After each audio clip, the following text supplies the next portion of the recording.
dia, boa tarde ou boa noite. Hoje eu estou aqui com o Felipe Freitas, que é um especialista em manutenção e lubrificação industrial, e a gente tem esse evento que aconteceu aqui nos últimos, esse mês passado, que foi uma premiação internacional de ultrassom, de inovação dentro da área de manutenção de uma empresa internacional, dá o nome aqui, né, a ROD, e o que a gente quer passar hoje é como foi esse projeto, como foi desenvolver essa tecnologia pouco conhecida no mercado de ultrassom para a audiência aqui da Lubrin.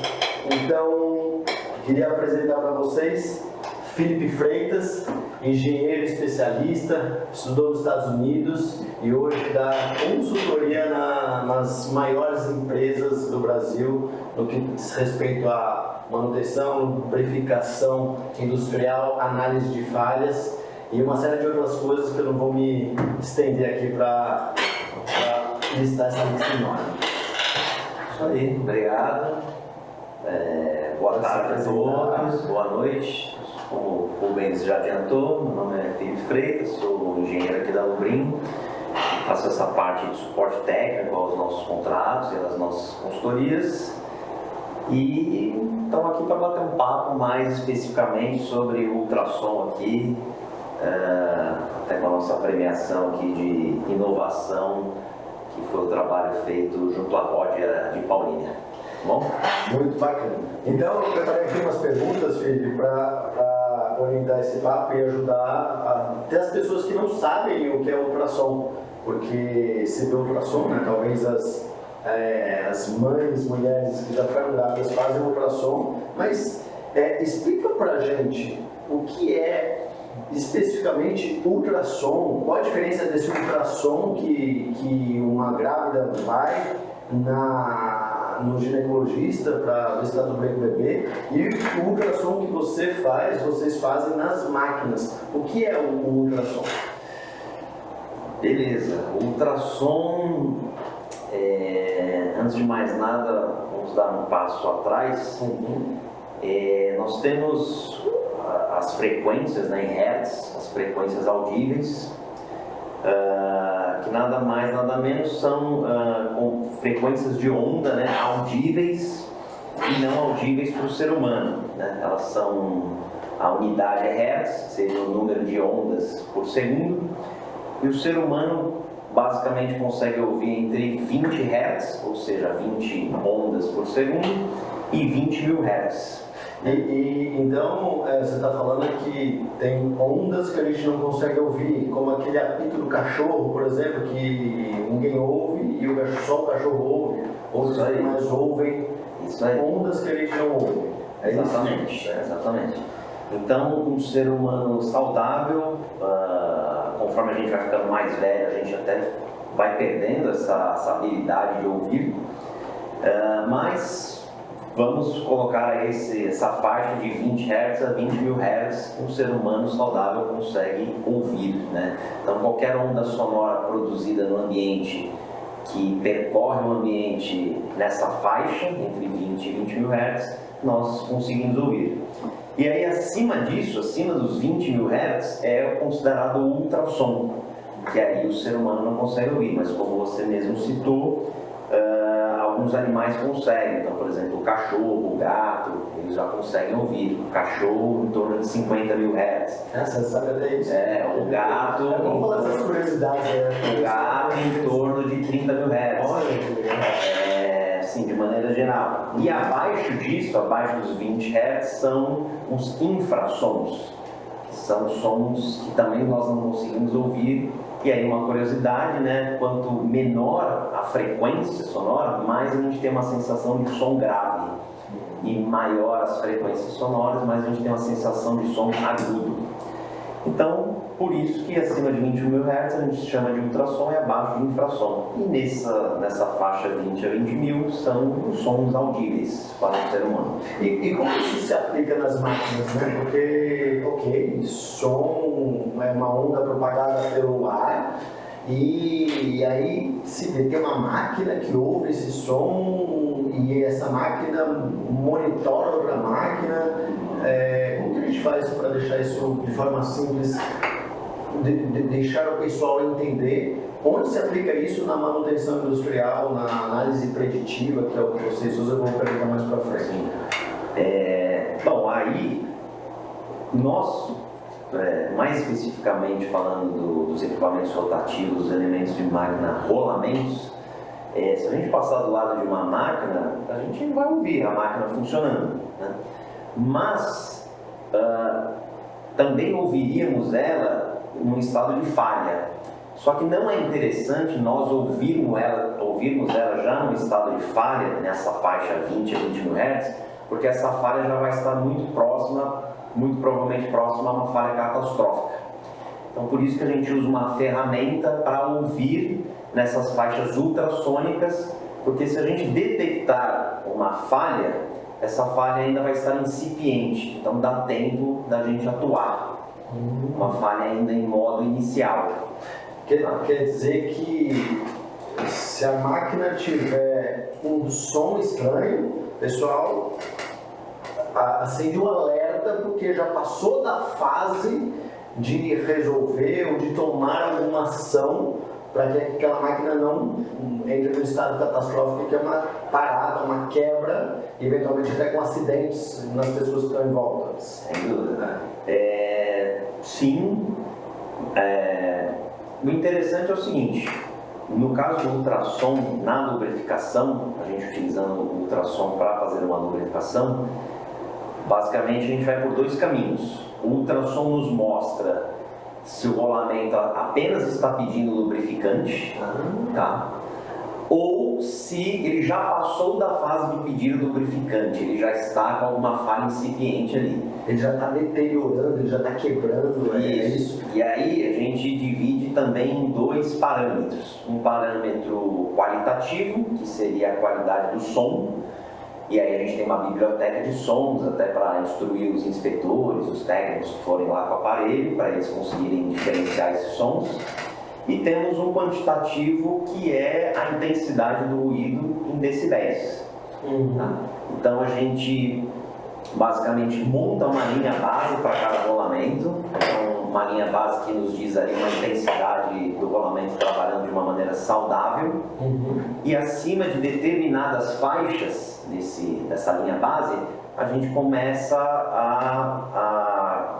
a separar e falar: opa, está numa faixa que provavelmente o rolamento está precisando de graxa, opa, já está numa faixa que provavelmente temos um início de falha aqui. E aí a gente começa a utilizar. Aí o interessante da ferramenta é que ele é tanto uma ferramenta preditiva do ponto de vista de a gente conseguir predizer uma falha que está iniciando ali, quanto uma lubrificação por condição. Dessa vez agora eu coloco graxa quando o rolamento está pedindo, e não simplesmente de tempos em tempos, da maneira preventiva, eu vou lá e coloco uma determinada quantidade de graxa.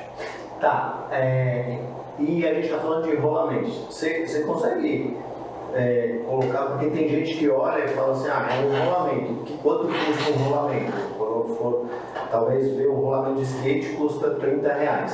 Mas quanto custa um rolamento desse que você está falando? Se quebrar e que eventualmente quebrar a máquina, tem algum caso que você possa expressar o valor desta capacidade de diagnosticar esse problema? Os rolamentos em si, aí os industriais. Isso, os rolamentos industriais em si tem os mais diversos tamanhos. Tem desde rolamentos de bombas, tudo, até rolamentos de grandes eixos, que eles tendem a ser mais caros. Então, mais caro quanto? A gente fala aí da casa de R$200, R$300, que para uma empresa não é nada de outro mundo, até na casa dos milhares de reais aí, 100 mil, 200 mil, dependendo do tamanho. R$200 mil o rolamento. Rolamentos grandes, projetados para grandes máquinas. R$200 mil. Temos, por aí vai. Só para entender, aí quanto custa fazer uma inspeção nesse rolamento? Porque é um risco grande, né? Um rolamento de 200 mil reais, porque talvez não só quebra o rolamento, possa quebrar a máquina também. Para fazer uma inspeção dessa, um monitoramento, a faixa de valor é R$ 1.000, quanto que seria? Aí o interessante, a ferramenta, temos diferentes ultrassons, né? Temos ultrassons um pouco mais sofisticados, que a gente conseguiria também analisar o espectro sonoro dele, né? Até os mais simples. Então a gente fica numa faixa aí de entre 10 de investimento entre 10 e 150 mil reais. Alguns, basicamente, o que a gente analisa o parâmetro da qualidade do som e da intensidade do ruído, e esses mais sofisticados que a gente também consegue gravar o som e também já fazer uma análise de um espectro sonoro. Então a gente consegue iniciar uma montagem, por exemplo, de uma biblioteca de espectros, também é interessante para investigar. Mas assim, se a empresa no momento ali não está querendo fazer grandes investimentos, tudo, começar com esses na faixa dos 10, 20 mil reais já é um excelente início. E para para as empresas que não estão dispostas e nem tem tempo de investir nesse conhecimento, também pode contratar o serviço, né, que vocês prestam e serem trabalhos pontuais de consultoria ou de rotineiros pontuais. Sim. É isso? Isso. O ideal é de fato ser um trabalho contínuo para a gente ir migrando dessa lubrificação preventiva por tempo para essa lubrificação mais, vamos dizer assim, preditiva com um aparelho de ultrassom. E além de tudo, você vai montando um banco de dados ali do histórico desse equipamento, tanto dos ruídos quanto das intensidades. Então, eu até ouvi outro dia alguém falando que eu achava que colocar graxa a mais ou óleo a mais se tirava o risco de dar problema nessa determinada máquina. E me falaram que é ruim também, pode ser ruim também colocar lubrificante a mais do que o necessário, ou graxa a mais do que o necessário. E se eu for falar de uma rotina de lubrificação, talvez isso possa acontecer e o ultrassom detectaria isso e até melhoraria a rotina também? Sim, quando a gente faz a preventiva, então a gente calcula uma determinada quantidade de graxa, faz ali um cálculo também de quanto tempo a gente passaria ali por aquele rolamento para fazer a lubrificação. A tendência é que a gente tenha um gráfico mais ou menos assim: eu coloco em um certo excesso e até a passagem seguinte, o rolamento provavelmente já vai estar pedindo graxa. Então eu fico num gráfico mais ou menos excesso, início de falta, excesso, início de falta. O excesso não é bom porque qualquer coisa que eu coloco a mais ali e funcione como um bloqueio, vamos dizer assim, é um atrito a mais que eu estou gerando ali dentro. Então eu aumento o atrito fluido, que é aquele atrito do lubrificante com o próprio lubrificante. Eu aumento a temperatura, porque quanto mais atrito, aumenta a temperatura. Aumentar a temperatura pode estragar o fluido também? Pode estragar o fluido, porque quanto maior a temperatura no ambiente que o fluido está inserido, mais rápido a degradação dele. É um catalisador de degradação do lubrificante. E além do que, toda vez que a gente coloca a graxa ali e vai colocando em excesso, também tem a chance de eu degradar ali, por exemplo, a vedação de um mancal, que seria ali um papel de restringir o lubrificante dentro dele e evitar que contaminantes entrem. Uma vez que eu começo ali a danificá-lo também eu facilito a entrada desses particulados, por exemplo. Então, no final das contas, também não é o ideal. E com o ultrassom a gente consegue ter esse equilíbrio, porque o interessante, quando eu for lubrificar com o aparelho de ultrassom, ele também vai me mostrar quando eu estou colocando em excesso. Porque você vai colocando em excesso e a intensidade do ruído começa também a aumentar em decibéis. Os decibéis começam a querer aumentar. Então, por isso que é aquela faixa ideal. Se eu coloco demais, a intensidade do ruído de decibel sobe. Se eu coloco de menos, a intensidade também. Só a única coisa que difere é o tipo de atrito. Aqui eu tenho um atrito mais fluido, porque eu estou enchendo uma caixa ali de um monte de grafo, um monte de tudo. E mais para baixo eu tô fazendo ali eu não estou com uma película lubrificante suficiente para separar as superfícies metálicas, e aí aquele atrito ferro-ferro, vamos dizer. Entendi. E tem uma série de benefícios, né? Restringe os contaminantes, não corre o risco de se restringir contaminantes, porque coloca um nível ideal não corre o risco de entrar contaminantes por conta do nível ideal de lubrificante. Uma série de benefícios que nem passava pela minha cabeça. E tem algum motivo para as pessoas que você vê como obstáculo das empresas usarem ultrassom? É só conhecimento? E eventualmente tem algum conceito que as pessoas acham que estão usando ultrassom ou não estão usando ultrassom, ou acham que o ultrassom é igual ao ultrassom de um obstetra que vai ver alguma coisa dentro da máquina? O que não é o ultrassom que eventualmente você já possa ter enfrentado de chegar com esse trabalho e a pessoa falou, não, o ultrassom não, você teve que falar, o ultrassom não é isso. Já aconteceu isso com você?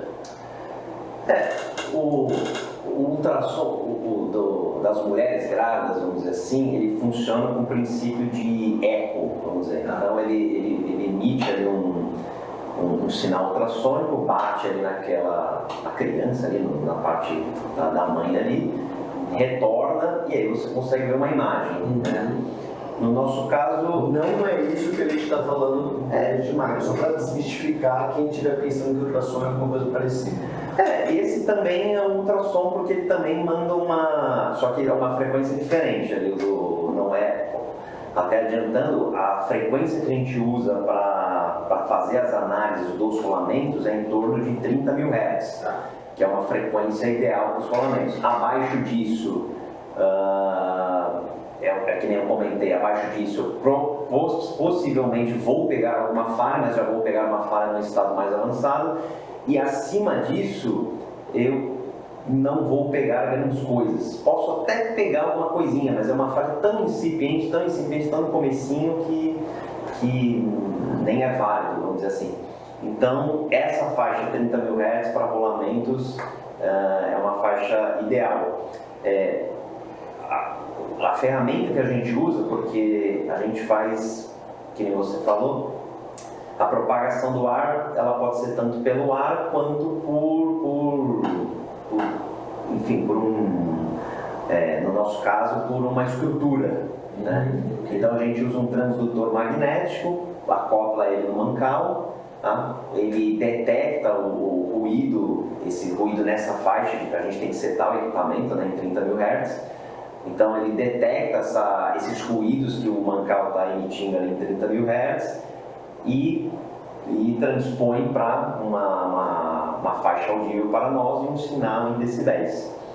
Então ele não funciona como do caso aí das mamães aí, que seria um estilo de eco, mais ou menos que nem os navios, né? Eles soltam um sinal, sonar, os submarinos, isso, eles solta, bate e volta. Olha que interessante. Então, nas máquinas a gente não está falando desse... Não, isso aí é uma outra técnica, mas também... Mas se faz isso em máquinas, se existe em algum lugar do mundo, talvez menos usado em máquinas, talvez alguma coisa em laboratório muito mais avançada. Tem aparelhos, porque o ultrassom não é só para rolamentos, né? A gente está falando mais de rolamentos, mas dá para usar também para detectar vazamentos, problemas em painéis elétricos. E aí o pessoal vai com uma máquina já detectando isso no meio do ar e não no meio estrutural. Tá? Então aí nesse caso o cara fica ali com a maquininha como se fosse um né? morcego, Mais ou menos isso, ele fica ali, fica checando, né, se tá, então por exemplo ele vai no painel elétrico, se não me engano é na casa dos 100 mil Hz, então a frequência é muito maior, tá? Então ele vai lá, mantém essa frequência e ele consegue detectar ali se, por exemplo, o painel elétrico está emitindo alguma frequência algum sinal nessa frequência de 100 mil Hz, que pode indicar algum problema ali no painel, por exemplo. Que é o que não estamos falando nesse caso de análise preventiva de máquina. Beleza.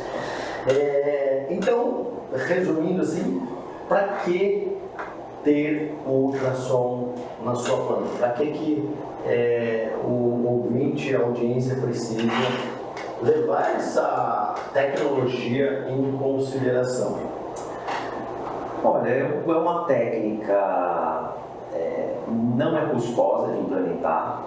Olha, desmistificando. Tem gente que acha, porque quando vai se falar ultrassom, alta tecnologia, se pensa em hospitais e fala, isso deve ser caro pra caramba. E nem vê por conta de achar que é caro. Então, não é custosa como as pessoas geralmente pensam. Não é custosa, que nem eu comentei, você tem uma faixa de equipamentos aí de 20 a 150 mil reais.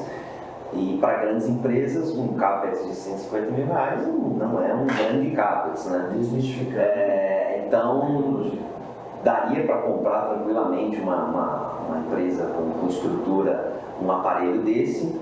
Outra coisa que eu acho interessante é que a curva de aprendizagem é mais rápida, é uma curva, como eu comentei, basicamente os aparelhos mais simples são 2 parâmetros, uma qualidade sonora, que a gente tem uma biblioteca, mostra para os inspetores, os acompanha, vão sendo treinados para detectar essas diferenças sonoras entre um rolamento que está rodando bem e um rolamento que já está, vamos dizer assim, doente.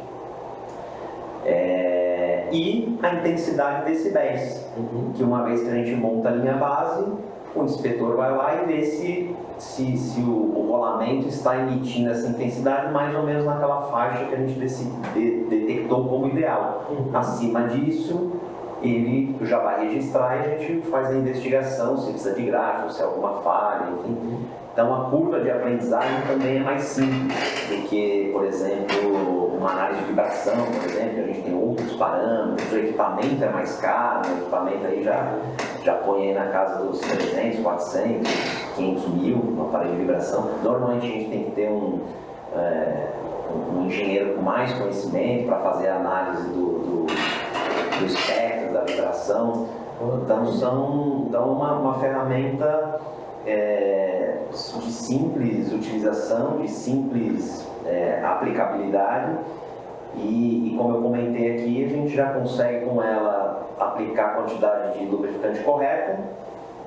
Isso. Né? E possivelmente detectar uma falha. Tá? A diferença do ultrassom é que eu não vou conseguir exatamente dar o nome aos bois da falha, que a análise de vibração ela já consegue.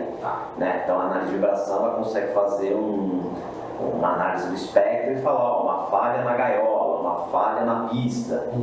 Ultrassom, eu não vou conseguir fazer isso, mas eu vou conseguir falar, tem uma falha aqui. Que precisa ser analisada. Isso, e aí essas duas técnicas se complementam. Então, o que é muito interessante. E a outra vantagem do ultrassom, o benefício dele, é que existe uma curva chamada curva PF, que é uma curva onde a gente utiliza para ver, basicamente no eixo Y é o desempenho do equipamento, no eixo X o tempo, né? Então, o desempenho do equipamento pelo tempo.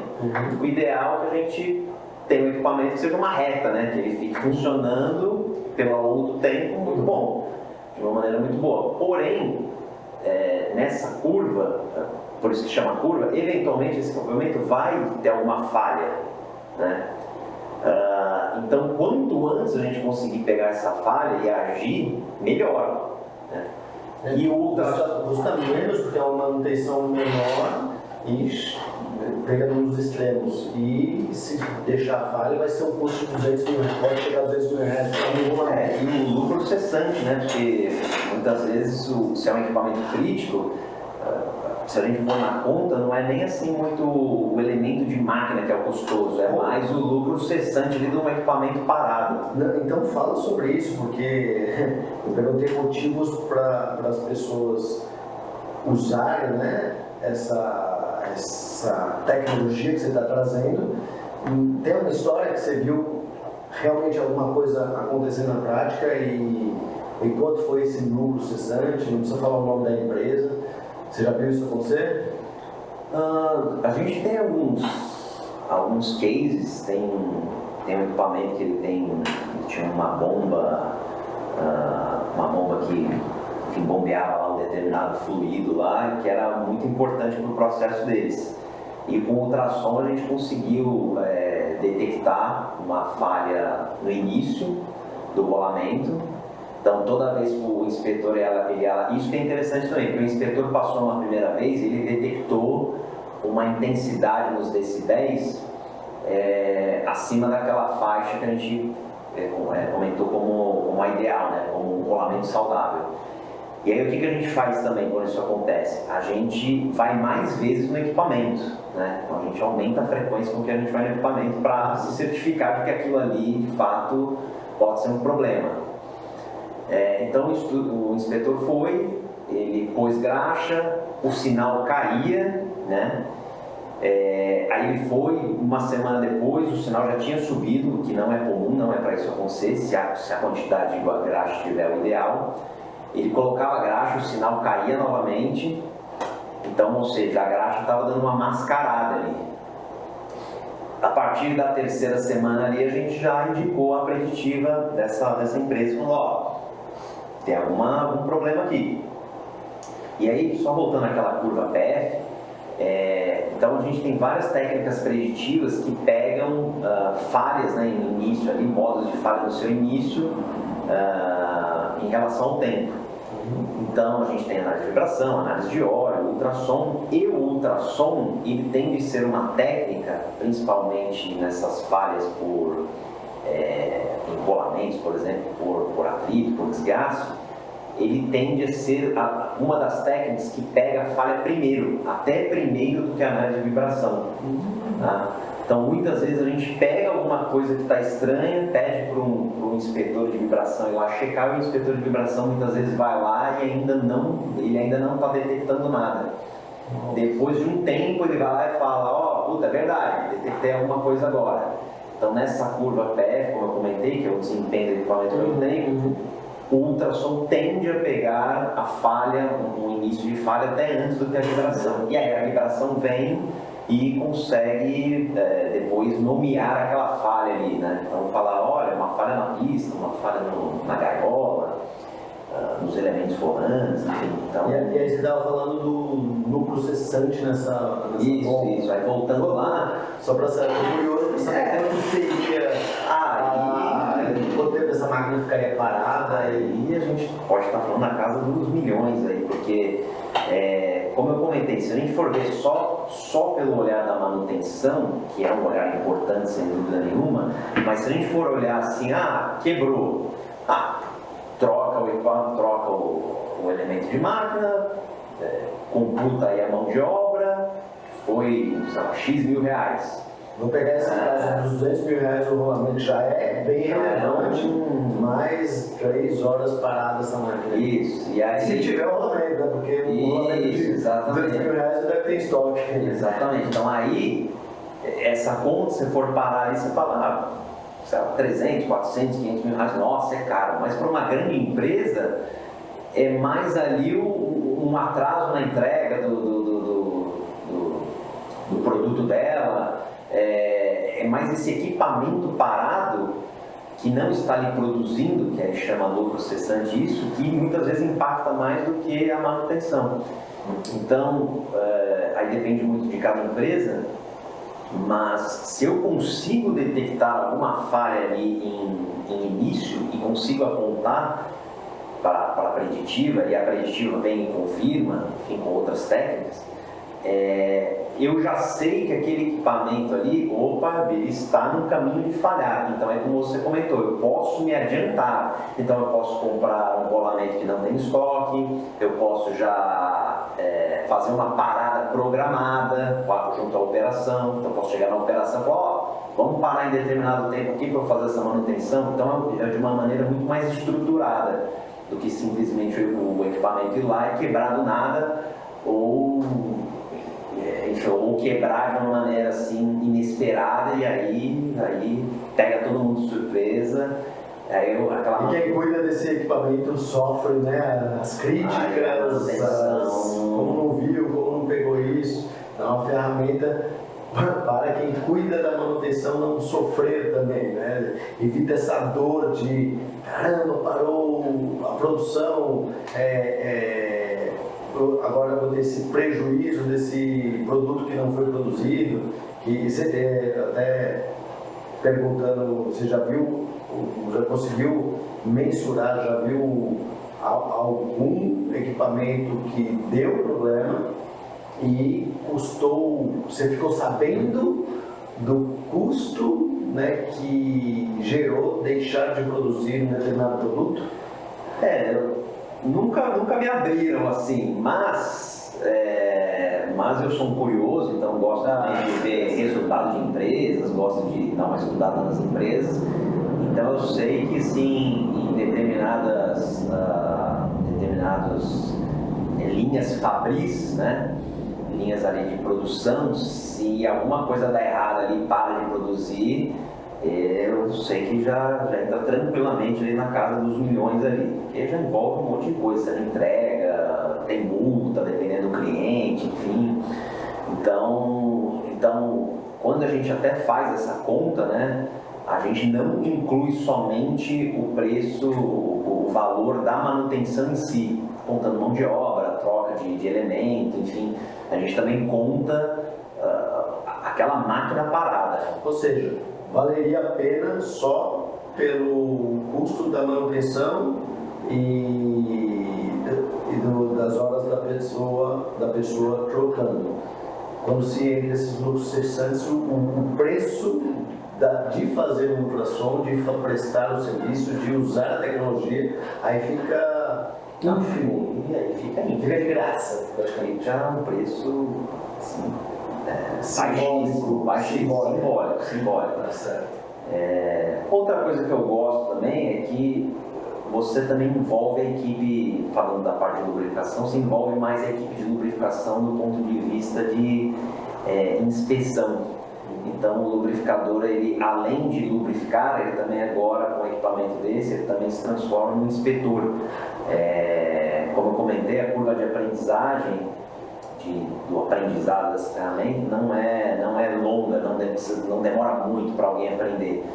Então em poucos meses, um técnico bem treinado, ele já consegue usar a técnica e já consegue também ser um inspetor. Então a gente diminui essa lacuna da comunicação com a equipe, por exemplo, de preditiva.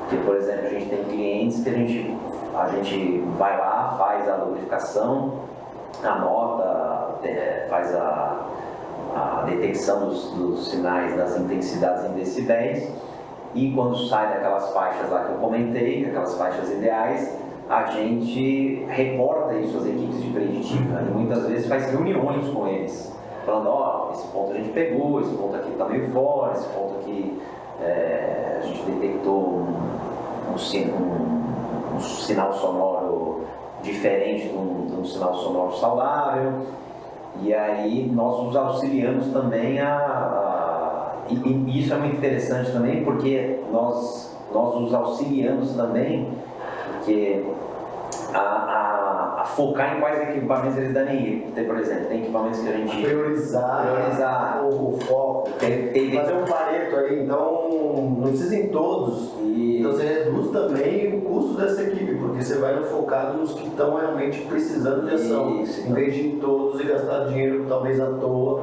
colocando até mais lubrificante do que deveria. Isso. Cara, são muitos benefícios, né? São muitos benefícios. Porque a análise de vibração, eu não vou eu não vou em todos os equipamentos da minha planta fazer análise de vibração, né? Seria muito caro e não benéfico, porque tem equipamentos que o custo-benefício não se paga, eu ir lá fazer análise de vibração em todos os equipamentos.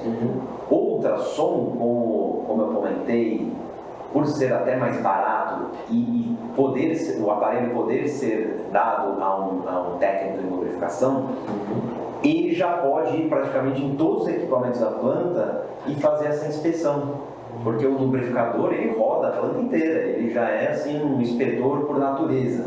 Mas aí entra em outro nível de qualidade de serviço, de manutenção, né? Não é mais algo rotineiro, mecânico e se tornar algo mais com propósito.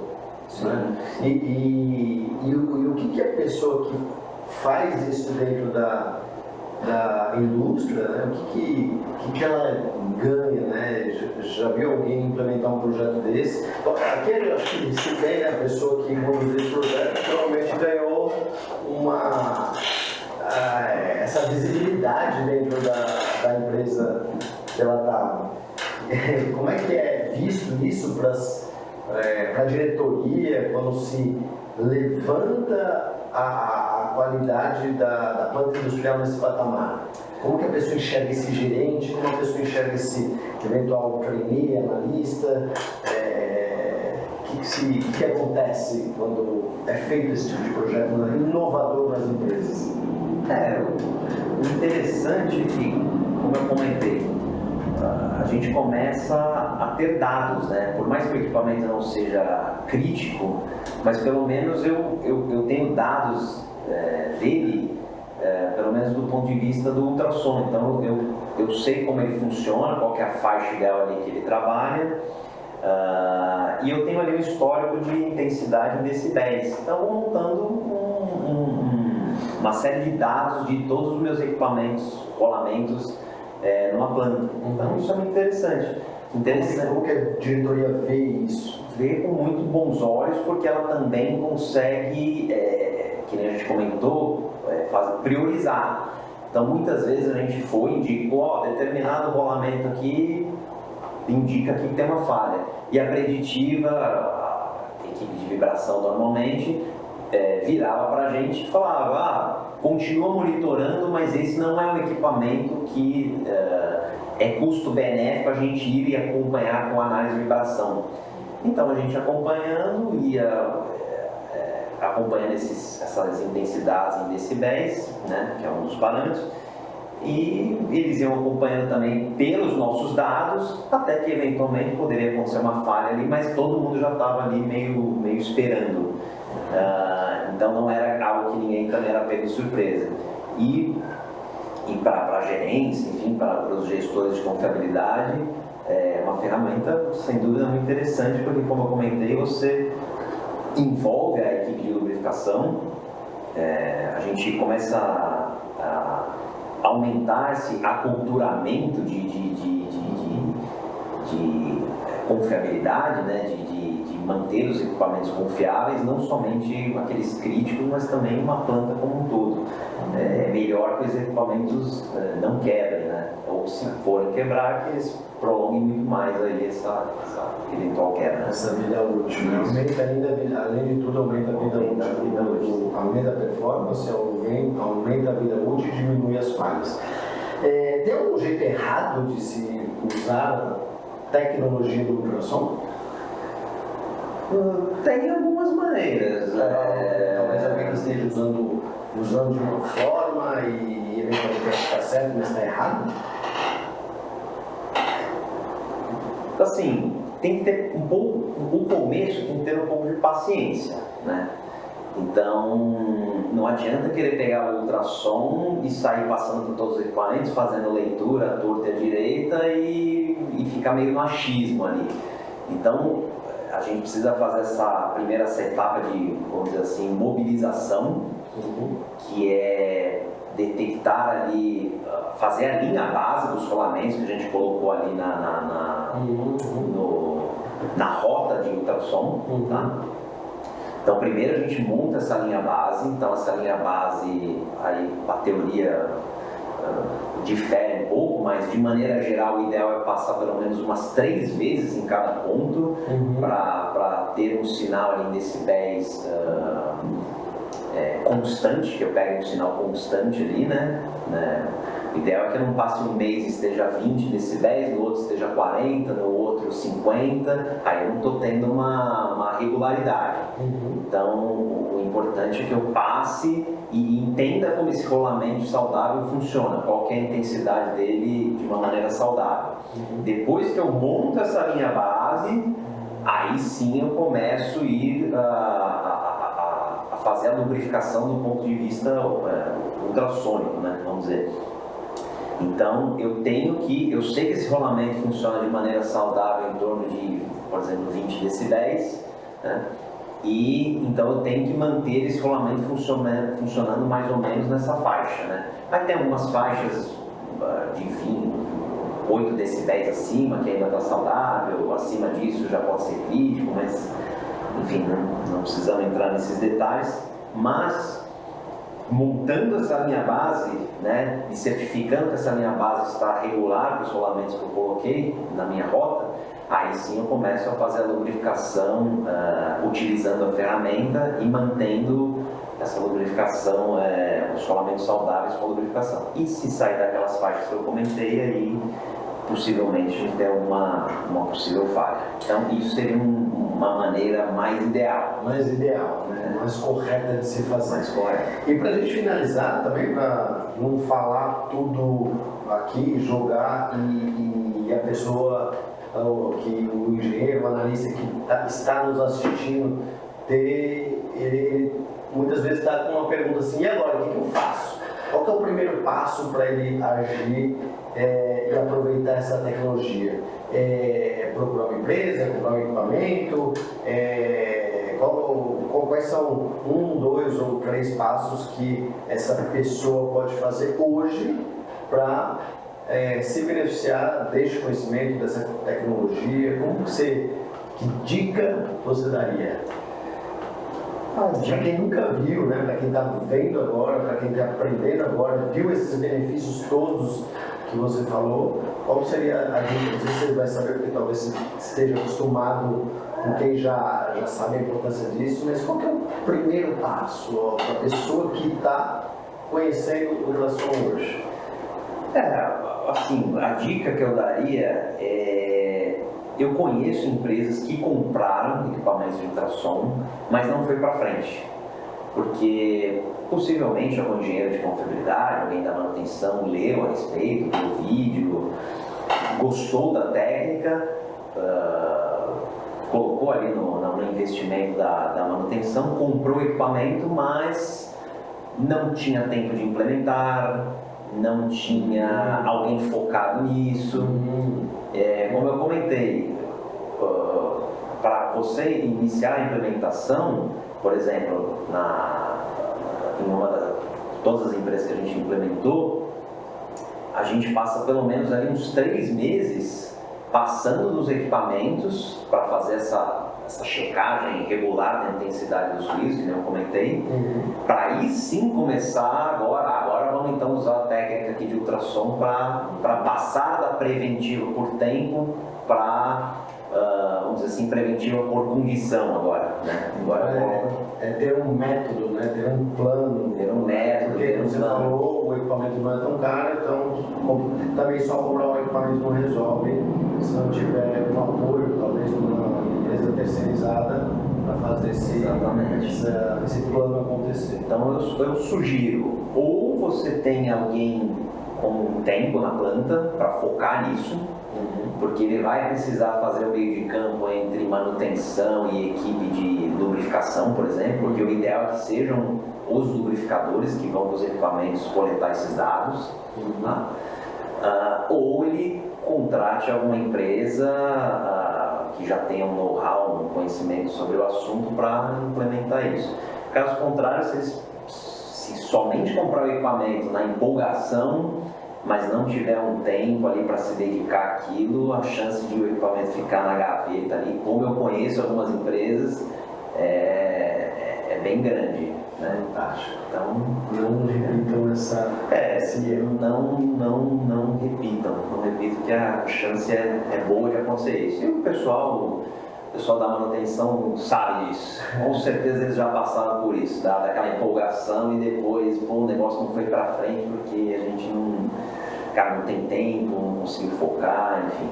Tá certo. Então, basicamente. Tá certo. Queria te agradecer, muito obrigado aí por passar esse conteúdo, esse conhecimento e ajudar as empresas, as plantas industriais, ajudar os engenheiros a ter mais performance e ter mais visibilidade também do seu trabalho, usar o vídeo também para mostrar os resultados que isso pode gerar no trabalho que esse engenheiro, que esse analista, que esse técnico de manutenção está fazendo.